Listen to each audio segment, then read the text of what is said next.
En Provence, au début des années 70, l'industrie navale, qui comprend la construction et la réparation navale, faisait vivre plus de 35 000 familles dans les chantiers de Port-de-Bouc, de la Seine-sur-Mer, de La Ciotat et de l'Arsenal de Toulon.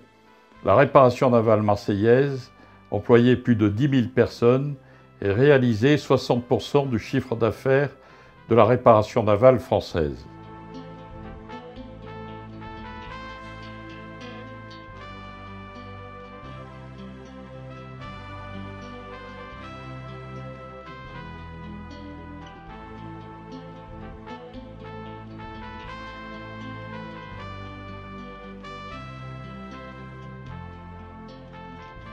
La liquidation du groupe Terrain en 1978 sonna le glas de cette industrie dont la construction navale lourde disparut définitivement à La Ciotat et la Seine-sur-Mer avec la liquidation de Normed en 1989 dont l'État était majoritaire.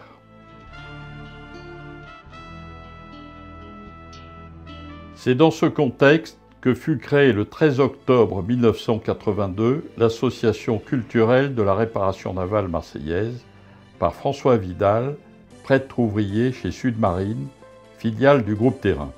Aidés d'une trentaine de compagnons, leur objectif était de présenter les différents métiers liés à cette industrie, de montrer les installations portuaires et de valoriser le savoir-faire phocéen, connu depuis le XIIIe siècle en Méditerranée, où les calfats avaient une excellente réputation. C'est dans un local mis à disposition par le Grand Port Maritime de Marseille, d'une surface de 420 mètres carrés, répartie autour de 3 salles, que sont exposées les maquettes animées réalisées par les anciens de la navale, les outils du temps des galères à aujourd'hui, différents moteurs dont un à vapeur de 250 chevaux pour un poids de 10 tonnes, construit en Hollande en 1932, qui équipait la Samson, le plus puissant ponton-grue au monde, capable de lever des colis de 540 tonnes.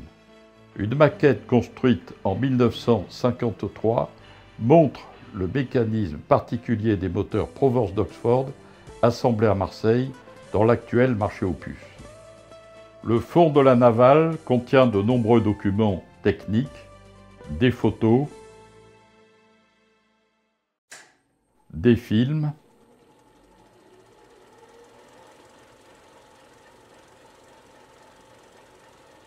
dont la série Paroles vivantes, témoignages d'anciens de la navale.